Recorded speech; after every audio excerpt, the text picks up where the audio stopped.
Bonjour. Lorsque la première lettre de Jean, au chapitre 3, affirme qu'un jour prochain, quand il paraîtra, c'est-à-dire quand le Christ reviendra dans sa gloire, nous serons rendus semblables à lui et nous le verrons tel qu'il est.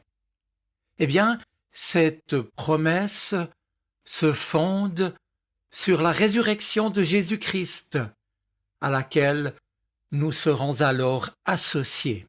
Ce n'est pas de l'histoire ancienne, c'est une aventure qui nous est proposée pour aujourd'hui et pour demain. La résurrection du Christ, en effet, nous touche, nous concerne, nous implique directement. Et donc, en témoignant de la résurrection du Christ, c'est à notre propre résurrection que nous croyons. Et déjà par le signe du baptême, comme le dit la première lettre de Pierre, chapitre 2, verset 9, Dieu nous a fait passer des ténèbres à son admirable lumière. C'est dire que la résurrection n'est pas un concept, ce n'est pas non plus une idée aussi belle soit-elle, une doctrine. Non, c'est une réalité que nous pouvons déjà expérimenter par anticipation. Alors évoquons aujourd'hui quelques conséquences pour nous de cet événement. La première conséquence, la plus importante sans doute, c'est que la mort ne nous menace plus.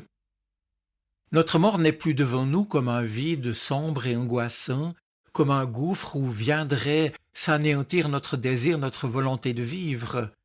La mort est bel et bien derrière nous. Je m'explique. En mourant, Christ a détruit notre mort, et sa mort à lui prive les forces de la mort de leur puissance. En s'offrant au Père, le Christ a accompli le sacrifice parfait et ultime pour le pardon de nos péchés. Il a vaincu le mal et la mort. Cependant, la mort de Jésus n'a pas achevé sa mission, sa mort n'a pas été le point final. En effet, en ressuscitant, il nous a rendu la vie. Par sa résurrection, Jésus manifeste pleinement qui il était et quel était le sens véritable de sa mission. En effet, le Fils de Dieu est venu dans le monde pour nous sauver et pour que nous ayons la vie en abondance. C'est ce que déclare déjà le prologue, le début de l'évangile de Jean. C'est ce que Jésus dira lui-même. Ainsi, la résurrection de Jésus manifeste la victoire de Dieu et de son projet de vie pour l'homme. La résurrection de Jésus n'est pas simplement pour lui une victoire, elle l'est aussi pour nous, car il a voulu nous en faire bénéficier. Elle nous permet d'arrimer l'encre de notre vie à l'espérance. Certes, nous ne sommes plus à une époque où on parlait de lendemain qui chante. C'est plutôt un pessimisme désabusé qui semble guetter les esprits. Et pour beaucoup de jeunes, malheureusement, l'avenir est incertain et les raisons de vivre ne sont pas toujours au rendez-vous. Alors, dans ce monde précisément, où l'avenir est si incertain, le don de l'espérance est un magnifique cadeau de Dieu. Le ressuscité vient nous dire que l'amour est plus fort que le mal, que la haine et que la mort, et que nous pouvons garder notre espérance en Dieu qui aura, lui, le dernier mot sur toute chose. Ce que je viens de rappeler dessine déjà quelque peu le visage de Dieu, tel qu'il nous est donné à voir dans le Christ, et tout cela est confirmé dans l'Évangile, où Dieu nous est présenté comme le Père qui ne donne que de bonnes choses et non des mauvaises. Or, on nous a trop souvent présenté Dieu comme un personnage lointain, immuable, à la limite indifférent à notre vie et à tout ce que nous pouvons traverser. Or, au contraire, toute la Bible nous montre un Dieu aimant et bienveillant, fidèle, et qui bouge, si l'on peut dire, en fonction de l'homme. un Dieu partenaire d'une alliance entre lui et nous. Ainsi, par l'affirmation de notre foi en Jésus, Sauveur, et par le baptême, chacun de nous a été plongé dans la mort du Christ. Ce que dit Romains chapitre 13 verset 3, chacun de nous s'est ensuite relevé dans sa résurrection. Symbolisme du baptême. Certes, la mort biologique demeure pour chacun d'entre nous, mais pour nous, elle n'est rien de plus qu'un passage, délicat, mais celui qui croit en moi, dit Jésus, même s'il meurt, vivra. Jean chapitre 11.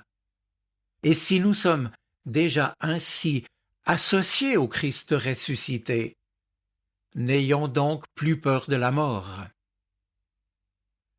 La deuxième conséquence de la résurrection découle de la première.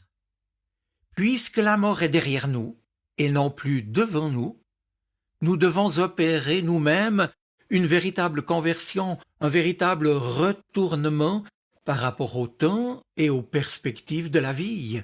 Désormais, nous sommes résolument tendus vers l'avant. Nous attendons la fin, car nous savons qu'elle est un commencement. Et comme l'écrit Paul dans sa deuxième lettre aux Corinthiens, même si l'homme extérieur s'en va en ruine, même si nous vieillissons, l'homme intérieur se renouvelle de jour en jour. Et enfin, troisièmement, si nous sommes du jour et de la lumière, marqués par la résurrection de Jésus-Christ, et que nous lui appartenons, promis à être un jour rendu semblable à lui, car nous le verrons tel qu'il est, eh bien aujourd'hui, nous devons vivre dans sa lumière. Toute notre manière d'être en est transformée.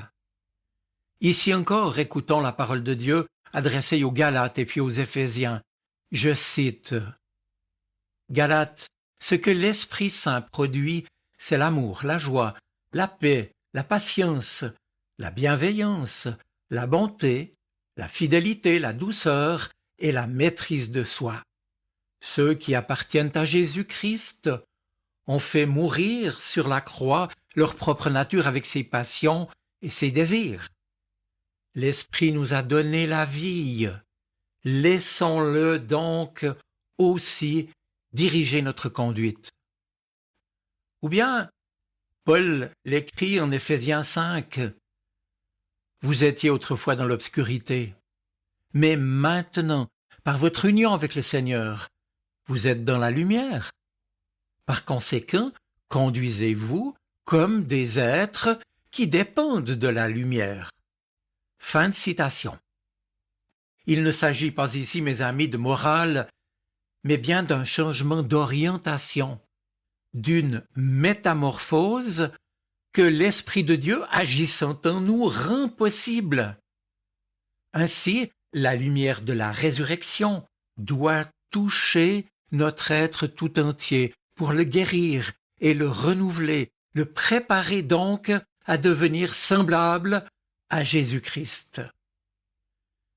Dès lors, oui, nous voulons résolument croire en la résurrection, mettre notre confiance en la puissance de l'amour de Dieu, qui peut faire bien plus que tout ce que nous imaginons ou pensons. Non pas seulement avec notre tête, mais avec le corps et le cœur, mettre notre confiance en lui avec l'imagination et le désir, avec la force d'aimer et la joie de vivre. Et cela pour véritablement passer des ténèbres à la lumière, du désespoir à l'enthousiasme, de la volonté de puissance à la volonté de service, de l'égoïsme au don de soi, de la solitude à la communion avec celui qui nous aime et qui prend soin de nous. Quand nous confessons notre foi, comme l'apôtre Paul en 1 Corinthiens 15, je le cite, « foi en la résurrection de la chair », nous ne disons pas que nous retrouverons la chair matérielle de notre corps charnel, mais nous affirmons notre foi et notre espérance dans cette promesse future qu'un jour nous serons semblable au Christ, transfiguré, doté par Dieu d'un corps spirituel. Nous serons rendus semblables au Christ, et lors de son retour, nous le verrons tel qu'il est. Un corps spirituel donc. Voilà qui est bien de l'ordre du mystère, mes amis, et propre sans doute à décourager toutes les élucubrations qu'on pourrait faire pour l'expliquer ou pour le décrire. Paul, lui, témoigne simplement, dans son épître aux Romains et dans la lettre aux Colossiens, « Dès maintenant par le baptême, nous sommes morts et ressuscités avec le Christ qui vit en nous, et notre vie est cachée avec lui en Dieu. C'est par la puissance de sa résurrection que nous avons été littéralement relevés, ressuscités avec lui. C'est par sa puissance que nous serons rendus semblables à lui. »